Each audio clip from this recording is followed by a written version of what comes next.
So you're basically saying there won't be a middle class, and if there isn't going to be one, you may as well be on the rich end. That's correct. Of society. That's correct. Absolutely. And what most financial books say to you is live below your means. You know, don't have a cappuccino. If you have the opportunity, one of the lessons in the book is go back to school. Yes, but also I learned finance on the streets where he learned it at Wharton. Right. So it's still possible to learn. Is it always about being rich or doing something in this world that doesn't just bring us money, but doing something to give back or making an impact somehow, whether it's a building project or a corporation or something of that sort? Well, hopefully, but that's why we wrote this book together. We don't really need the money, but we are concerned about the economics of our country. Explain for us, Robert, how there is no middle class anymore. What do you mean by that, and what quantifies and qualifies somebody as being in the middle class? Well, there's many reasons for that, but the middle class is not getting ahead. The rich are increasing, but the tax laws are written against the middle class. So we just got together. We said we can't change the tax laws right now, but we can change people. So we'd rather teach you how we got rich so that other people can move up rather than move down. Mr. Donald Trump and Robert Kiyosaki.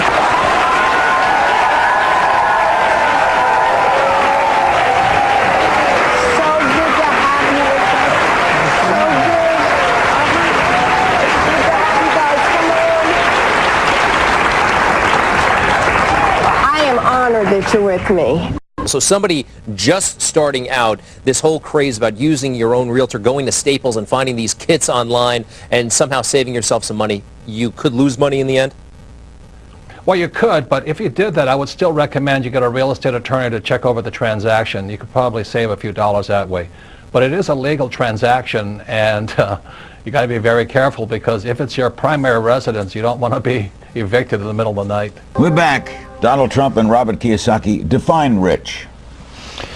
Well, look, rich is a state of mind more than anything else. If you feel you're rich, and if you're happy, and if you have a wonderful family, you're rich. And this doesn't just have to do with money. Define it financially.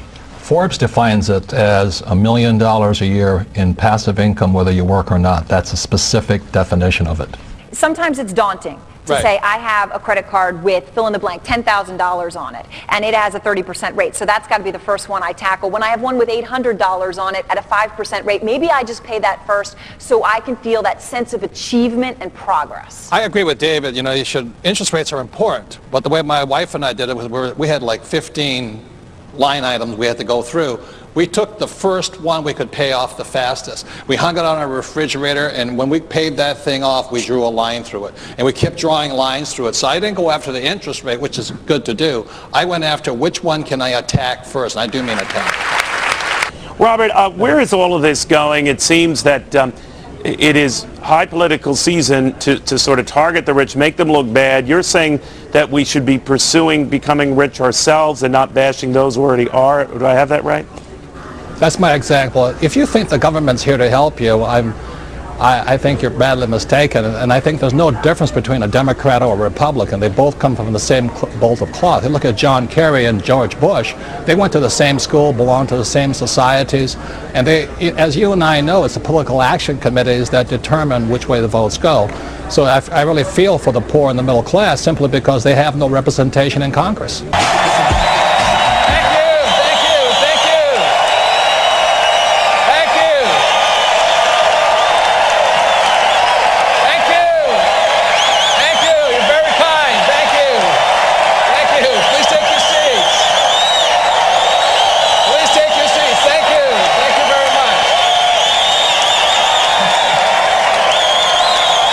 In the world of business, it's another thing my rich dad pointed out to me.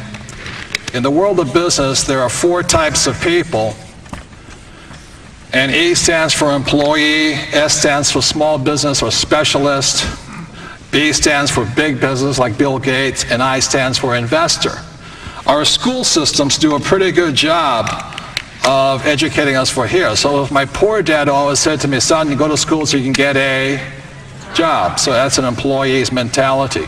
Good benefits, you know, 401k, retirement plan, blah, blah, blah. My mother, on the other hand, and I used to argue with my dad, I don't really want a job. And my mother would say, you know, don't argue with your dad. You know, I said, I don't want a job. I want to be independent. She says, why? I said, Mom, I want to be rich. My mother was a registered nurse, so she said to me, she said, son, the richest people I know are doctors. I said, yeah. So you should go to medical school and become a doctor, a specialist. You know, S stands for smart people, all this stuff. I said, Mom, there's only one problem. She says, what's that? Doctors are smart. She says, you have a good point there. You shouldn't do that. I was horrible in school. I'm Robert Kiyosaki, author of Rich Dad, Poor Dad. I'm sitting here with my youngest protege, the future. This guy is going to be bigger than Bill Gates or the guys at Google and all this. And this is young John Paul. We're in Texas. Yes. How old are you, John Paul? I'm 11 years old. 11 years old. And how old were you when you read Rich Dad, Poor Dad? I was about 7 years old. 7 years old? Yes. And have you read almost everything so far? Yes, just that. Have you played everything? Have you played my cash flow games? Yes, I have. Okay, now tell the people at home what you've learned so far that's different than what they teach you at school. Well, I learned just about, I learned business skills that I need, that you need in real life to succeed and to do well in business and investing. And I learned all the things that I know about money. That is my one source and the only source I need. Oh, no, that's not good answer, but there's other people. Yeah. Well, there's a lot of people who want to help so-called the poor. The trouble is they don't know the poor. You know, there's no relationship. You know, I live in Arizona, Phoenix, and the people come from Scottsdale in their $3 million mansions, and they're trying to relate to a kid who can't get dental work done, or they don't have any food on the table. Well, my idea of working with the Boys and Girls Club is that let those people solve their own problems. Oh no, he does not solve our problems. In fact, he jokes with me that I'm not here to solve your problems, Trina. You solve your own problems. He came up with a game called Cash Flow that teaches real-life lessons to kids, how to manage a budget, how to invest. It seems to resonate with the younger set. You bought 1,500. No, you bought 150. How much is worth? When we met, I didn't have any money, and without her, I would never have completed a lot of my work because she was she is the strength behind me. And I fell back on her many times. I know she didn't marry me for my money, but she has really earned the right. She has her own corporation. She has her own accounts. She doesn't need me to take care of her. And I think that's really the freedom of the whole thing here. I think that's what her message is. It's so true, because when I really understood investing and understood how to make my money work for me, one of the greatest gifts is I no longer needed Robert. And he didn't want me to need him. I desperately wanted him, but I didn't need him. And so what happened is the relationship got so much stronger because we got to choose to be together just because we wanted to be together, not because there was any kind of dependency.